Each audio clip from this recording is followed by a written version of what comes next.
So, folks, Donald Trump didn't remember who Melissa Hortman was. And I'm going to be playing two clips here today because I really do believe that these two clips actually just shows you exactly who not only Trump is, but who MAGA is. Because I've had so many people reach out to me about their social media feed, and they're talking about how they're seeing more and more people talk about current events now in politics, and more people obviously talking about Charlie Kirk. People that had always stayed quiet on issues were now just there. My argument is they've always been there. They were there during the Black Lives Matter protests. They were turning Kyle Rittenhouse into a hero. So they've always been there. It's just that they're back now and they're louder than ever. But they're also silent when things happen, like children dying in school every day. They're silent on those. And they were silent on Melissa Hortman. They didn't care. There were lawmakers who made jokes out of that, jokes about that. They didn't care. Didn't call for anyone to be doxxed or fired or anything like that. But here we go. I want to play these clips back to back. Well, not back to back. I'll show you one, then we'll talk about it and talk about the next one. But I want to play you these two clips because this is a prime example of who MAGA really is. And I always say that the leadership starts at the top. And so here it is at the top, and it's trickled down to everyone in MAGA. Take a look. In retrospect, given all of the moving ways that this White House has paid tribute to Charlie Kirk, right, do you think it would have been fitting to lower the flags to have staff when Melissa Hortman, the Minnesota House Speaker, was gunned down by an assassin as well? I'm not familiar. The Minnesota House Speaker, a Democrat, who was assassinated this summer. Well, if the governor had asked me to do that, I would have done that. But the governor of Minnesota didn't ask me. I didn't. I wouldn't have thought of that, but I would have if somebody had asked me. People make requests for the lowering of flag, and oftentimes you have to say no because it would be a lot of lowering. The flag would never be up. Had the governor of Minnesota asked me to do that, I would have done that gladly. He actually said out loud, "Who? I'm not familiar." And if you had have said that to any of his followers, they would have said the same thing. You want to know why? Because it was a Democrat and they did not care. They do not care when it's someone that happens on our side. And if you had shown them the clips of the people making fun of that and making jokes about that, they would have denied it, said that's not us. We would never do anything like that. You'll never hear them condemn it. You'll never call them out. But you'll never hear them call it out. But I just find it so insane that this guy would sit there and say, well, if the governor had asked me to, I would have. If Tim Walz had asked me, I would have done that. But here's what he had to say about Tim Walz at the time. He said that calling him would be a complete waste of time. Do y'all remember this? Have you called the governor yet or been able to speak to any of them? I don't really call him. Look, he anointed this guy to the position. I think the governor of Minnesota is so whacked out. I'm not calling him. He's a mess. So, I could be nice and call him, but why waste time? Yeah, it would have just been a waste of time because old Tim Walz, he's just so whacked out. And they want to talk about turning down the temperature. They want to talk about turning down the temperature. But in that moment, it was just so, I'll tell you the most disgusting part of all that to me was just how little they did not give a shit and expressed it. And I say that it starts at the top because it does. It starts with Donald Trump. And that attitude of, well, why would I call him? He's whacked out. Why would I waste my time? So I don't believe that he would have lowered the flags. How many of you, leave it in the comments if you think, how many of you thinks that he honestly would have lowered the flag for Melissa Hortman? This is the same guy that ordered it to go back up when we were still remembering Jimmy Carter.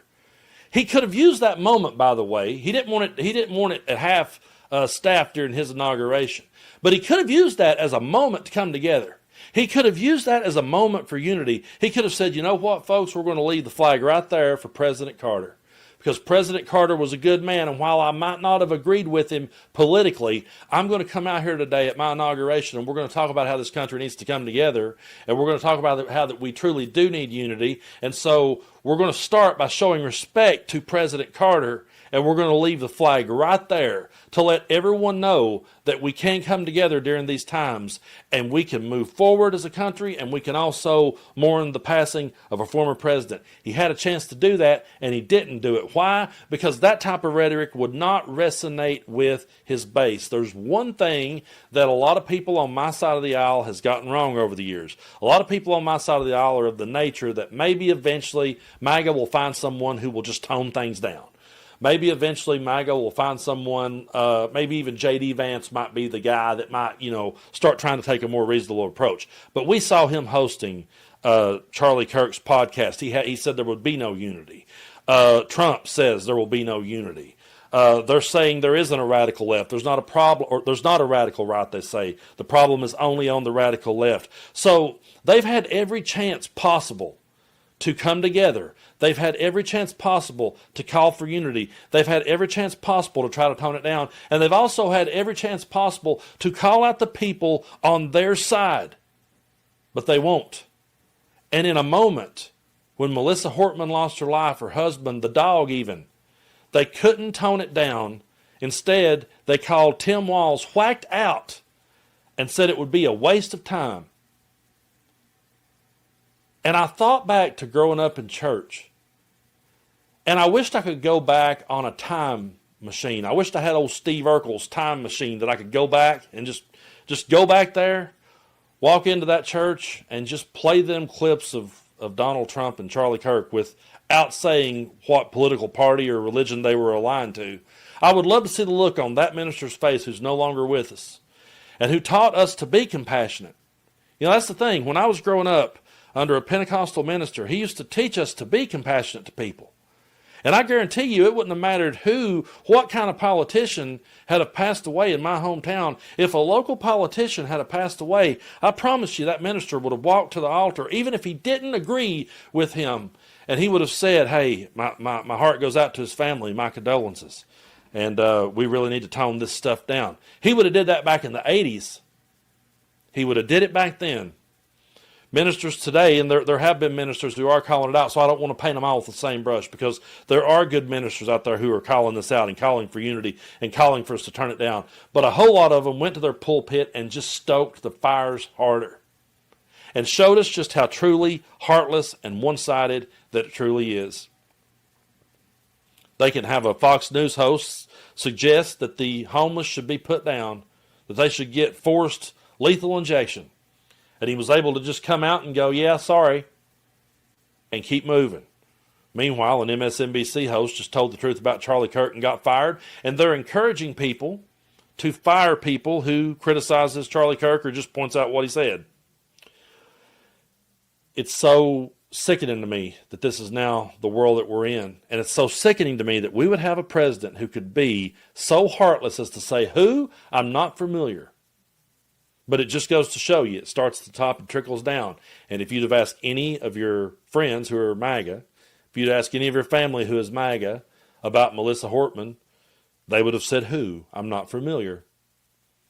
And if you talk to them about all the senseless gun deaths and all the children that have passed away from gun violence, if you started naming those children's names, they would say, who? I'm not familiar. Because those people's death didn't fit their agenda. They're using Charlie Kirk's death as a moment to further their agenda. They're using his death as a moment to continue to shape a narrative of division. And if it wasn't Charlie and if it was someone else, Charlie would have been right there alongside them calling for the same stuff.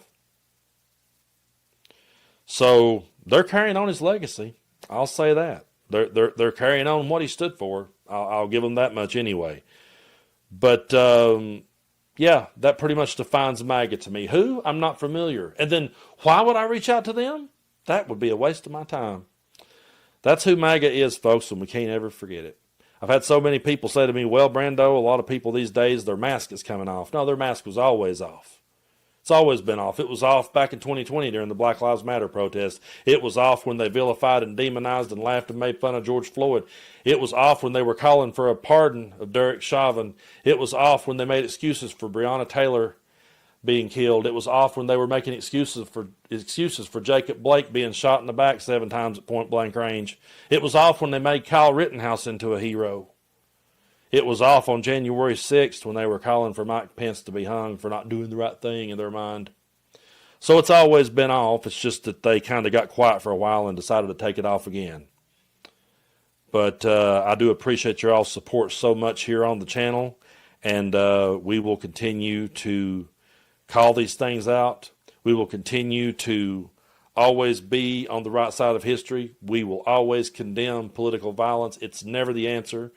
I do not condone anyone out there celebrating Charlie Kirk's death. I think it's disgusting, but so far I've not seen anyone on our side doing that. I've just seen over on X them pulling up people that's got 1 follower or 2 followers and saying this is the radical left. And no, it's not us. And we're not radical, by the way. The things that we want are not radical in this world. But Donald Trump cannot start off one post. He can't wish everyone a Merry Christmas without somehow throwing the word radical left lunatics in there. So it starts at the top. And until Trump and Vance turns down the temperature, then this is the way things are going to stay.